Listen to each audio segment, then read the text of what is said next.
بقت مشكله انا ما كنتش متخيلها، لان فكره ان الشركه تكسل في كانش فيه حاجات واضحه تتكتب في العقد.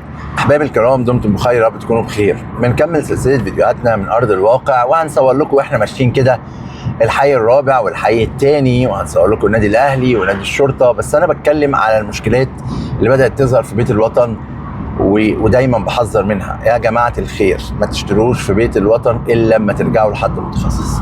من الحاجات المميزه دلوقتي اللي انا هتكلم معاكم فيها ان اكتر من حد من متابعيني كنت اشتريت لهم في 2021، كان في منهم اللي بهدف السكن وهدف الاستثمار، فمنهم اللي كلموني وحبوا يبيعوا نظرا للظروف عندهم. فلان الورق معمول مظبوط وان الشركه سلمتهم وان الامر كان ما فيهوش مشكله، ما قالوا لي على الاحداث والحاجه بتاعتهم، قدرت اللي انا ابعتهم حد متخصص وشاطر قدر يسوق لهم ويبيع لهم الشقق بتاعتهم على طول. طب ده نتيجه ايه؟ انهم لهم حق البيع للنفس والغير، مش محتاجين الشركه، ان هم استلموا في ميعادهم واستلموا مواصفات كويسه. فكل الحاجات دي بتبقى مهمه جدا جدا وانت بتشتري الشقه بتاعتك. خليني كده وانا بكلمكم اوري لكم على الطبيعه احنا ماشيين فين، وتشوفوا بقى شارع النوادي، تشوفوا الدنيا وصلت لحد فين برضو في الامر دوت، واحنا بنتناقش وبنتكلم في الامور دي.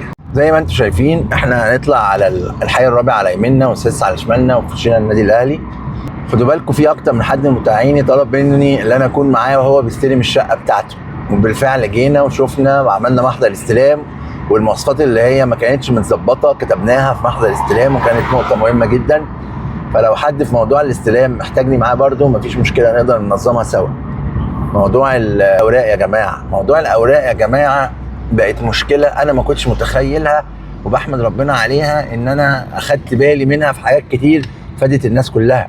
لان فكره ان الشركه تكسل في حته انها ما تسلمش في ميعادها بقت موجوده، فكره انها ترمي المشكله على الجهاز وتقول الارض ما تسلمتش انا ماليش دعوه بقت موجوده، فكره انها تقول ان مواصفات التشطيب، لا هي دي مواصفات التشطيب وما كانش في حاجات واضحه تتكتب في العقد في مواصفات التشطيب بقت موجوده.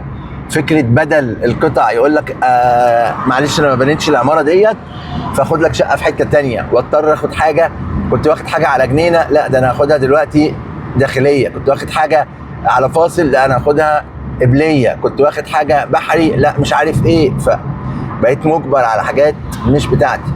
طبعا ده الحي الرابع شارع النوادي، وادي نادي الشرطه على ايدينا الشمال، وده الحي الرابع اللي هي المناطق اللي هي ال 450 متر، في ال 600 وفي ال 450. بيبدا بعد كده الحي الثاني مرورا بال90. فكره في الموضوع ايه؟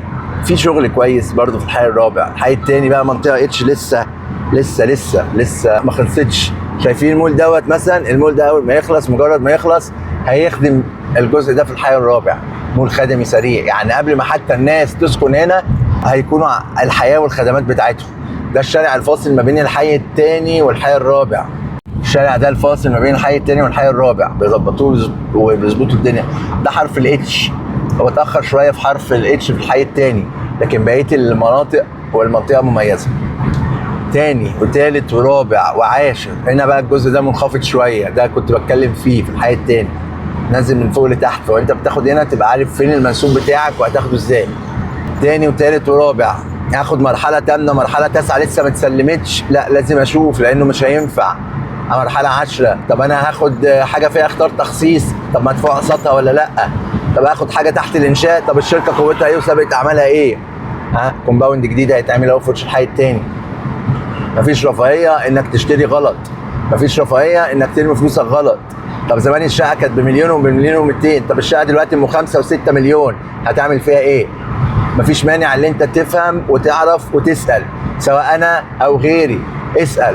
الموضوع مش محتاج كسل منك، الموضوع محتاج منك ان انت تكون طول الوقت مركز ومتابع انت هتعمل ايه.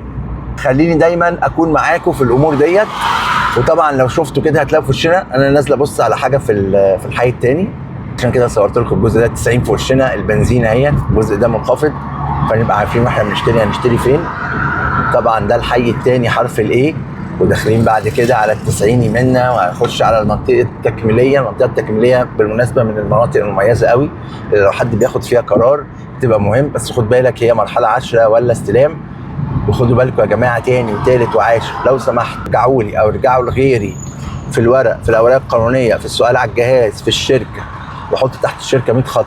وتاني بقول لو حد من متابعيني اللي انا كنت معاهم في العقود والاوراق القانونيه، او حد عنده ورق شقته مظبوط ومعمول صح وبدا يستلم ومحتاج يبيع الشقه، يرجع لي وان شاء الله هبعته لحد امين ومحترم شاطر في الحته ديت يخلص له شقته على طول.